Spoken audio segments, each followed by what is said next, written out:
Yeah, they're really talented. Definitely up front. Two former teammates of mine, Barron and Coop, who set the edge really well. They make plays. High for guys. Great rushing the ball. You got to be keep two hands on the ball. They try to get the ball out a lot. And Simmons, 31, is a great player. Surtain, of course, is. I think if he's not the best corner, he's definitely top three. But he's my favorite corner in the league right now.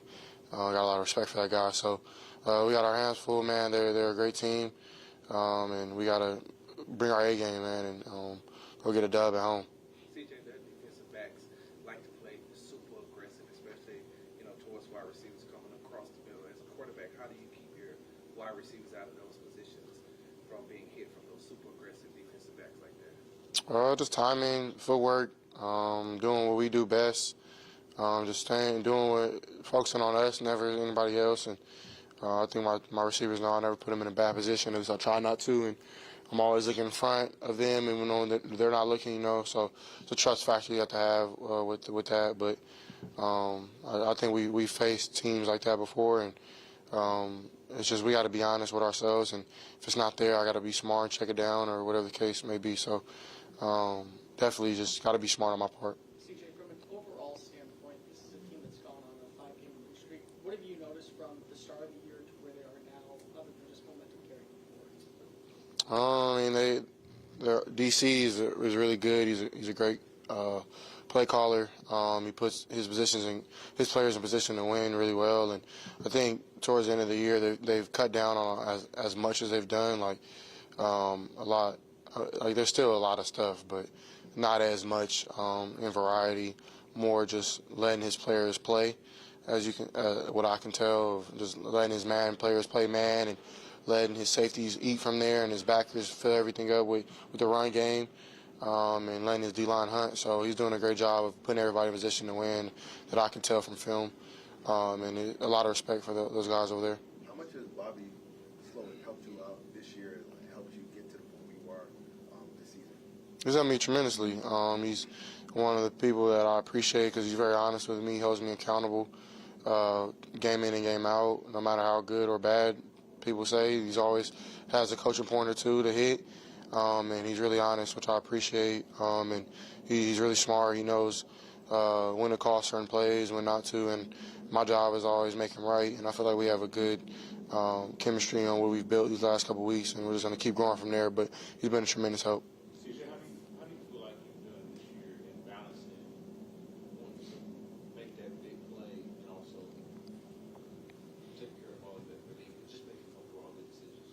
I think I've gotten better over the weeks. I definitely feel like I've done a decent job of taking care of football, and that was a big goal of mine, just because I just wanted the coaches to trust me to call those shots, and if it's not there, I'm going to make the play right. And I feel like this last game definitely showed my maturity, because they really took away all our deep shots, and I was running the ball, checking it down, trying to do my best, just extending the play if I had to. So just taking steps and strides every week has definitely been a goal of mine, and I feel like I've done a decent job of that. And just controlled aggression has definitely been the two words I use, is just being aggressive when it's there, but being smart and controlling that whenever it's not. Oftentimes we look at rookies and we talk about how they say that they have to wait for the game to slow down, and I think a lot of us who cover you may not think of you as a rookie, but as a young player, when did you see that kind of click? When did the game slow down for you and that adjustment with the game? I would say probably around in the preseason. That's something that I wish even in college we had, was like a preseason warm-up game or whatever. But you get to get your feet wet out there and just test the water, see what throws you can make, see what throws you can. And then practice has been huge for me. So and then there's a lot of conversation with our DBs here, like our linebackers, seeing what they see that I can improve on. So just a lot of feedback from them. And just like making mistakes. I think the best teacher is failing. So I failed a lot, and I've learned from those mistakes, and I've been growing from that since really I came in rookie minicamp. So it's been kind of cool to see the progress, not only for myself but really from this team and every rookie that we have. I there's a rookie almost in every position group that's making plays. So it's really exciting to see that, and we got to keep going from there. CJ, you and I talked a couple weeks ago about your faith, and you've talked about it a lot earlier. I was just talking with Brevin about his faith. You guys have chapel on Saturday. You guys all brought a Bible verse. What does that do for your team and the success that you have, and how does that kind of infiltrate the locker room so naturally? Yeah, it helps the locker room a lot. I mean, of course, us being Christians, a big thing for that is just fellowship, and we've been able to have a lot of great chapel services. We have like DT who sends us scriptures all the time, and it's really good to just be around a group of men of God that really love the Lord. So I know that we're all holding each other accountable when it comes to stuff like that, and Brevin had a really touching and good word on Saturday, and if you didn't have respect for that guy, which I know everybody does, but you definitely do now. So, and just it's been cool just to see, like, because coming from college, you don't really know like what it's gonna be like. But ever since I've been here, I've got nothing but like just a new group of brothers, not only as a football team, but as men in Christ. So it's been really amazing just to grow with them and have an ability just to be able to talk through our issues and our mistakes with one another. Like I have a conversation with Case about our faith every week, and it's just like kind of just on accident. Like we just kind of like talking to it. So it's really cool just to have a group of brothers that you can lean on. If I could just real quick on that, knowing your brother's why when you're out there on the field and wanting to fight that little extra more because you know the why, because you have the relationship, what does that do for a team on the field? It helps a lot. I mean, it's a lot of hard work that we put in, so that's part of that. And then on top of that, like you said, just knowing people's reason why they work as they do, and you want to get everybody paid. You want to get people to have a good family dynamic at home. I feel like all this stuff, this game of football is a life game, So it's it can teach you a lot of life lessons, and I feel like as the Texans, we're growing together in every aspect, and we're playing for one another, which I feel like you can see on Sundays, and you just got to keep that going. CJ, a lot of people really liked your touchdown celebration against the baby boy one, and I was just wondering, how did you land on that, and how do you come up with those? It seems like a big thing across the league that everybody's trying to kind of outdo each other with the cool touchdown celebration. Yeah, I think it's cool. I definitely love like that we were able to kind of celebrate our touchdowns and this is an entertainment sport, so like I don't think I'll get a fine, but hopefully I don't. But like I think, man, this is like we want people to tune in, right? So like let us have a little more time to celebrate. Like I feel like I have a couple cool stuff still in the bag, but the baby boy stuff just I was watching it. I watch it all the time. It's a top 5 movie of mine. And I mean, I'm from SoCal, and it's a movie that I just was like, man, I think that would be hard if we can reenact that. So it was funny, and shout out to Denzel, a.k.a. George, who sold it really well. He like Denzel Washington out there. That was hard. He like fell out perfect, but we got a couple of stuff that we're going to pull out, but we got to start winning. So.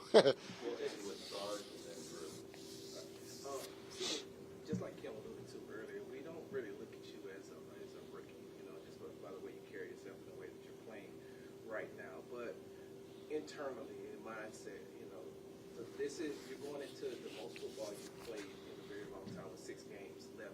Do you feel yourself almost hitting a wall, or are you knowing or mentally prepared to push through that? I don't believe in stuff like that.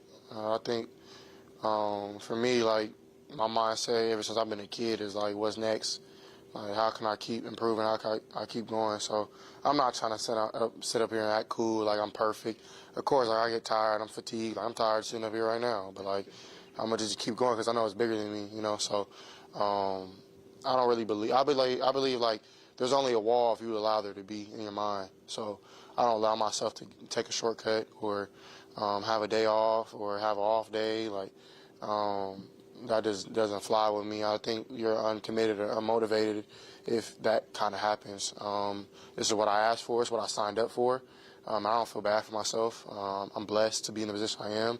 And like I said before, it's not easy, but anything great in life isn't going to be easy. Like y'all fought where y'all have been to get to this point. I know it hasn't been easy for you guys sitting in these chairs right now. So, but that's everybody's position, So that's to really. I say this because I want like kids and like people who like look up to me, whatever you want to call it. Like I don't really. Everything's a mindset. I believe is like you can find a reason why you can keep going, and sometimes it's imagination, sometimes it's just realism and looking yourself in the mirror, holding yourself accountable. So I try to do that to myself as best my ability. Of course, I have my days where like, man, I'm tired, but like those are the days. I remember Chris Olave. I know I'm long-winded. Sorry, Chris Olave. And we were in college. It's my true freshman year. It was COVID year. It was really tough, like away from family the whole year.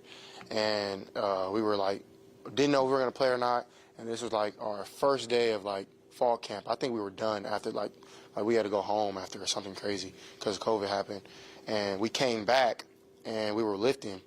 And I was like, dang, bro, I'm tired. Like, Chris, I know you've been practicing hard, bro. Like, aren't you tired? He's like, man, on the days I'm tired, like that's the day I have to do it. Like, I have to tell myself, like I have to do this. And ever since that, it kind of stuck with me. So just a little nugget, man. I try to just give a little bit. And with it's My Cause, My Cleats Week, it's another chance for you to shine a spotlight on a cause that you're very much behind. It means a whole lot to you. How meaningful is it to you to get that extra chance to do so?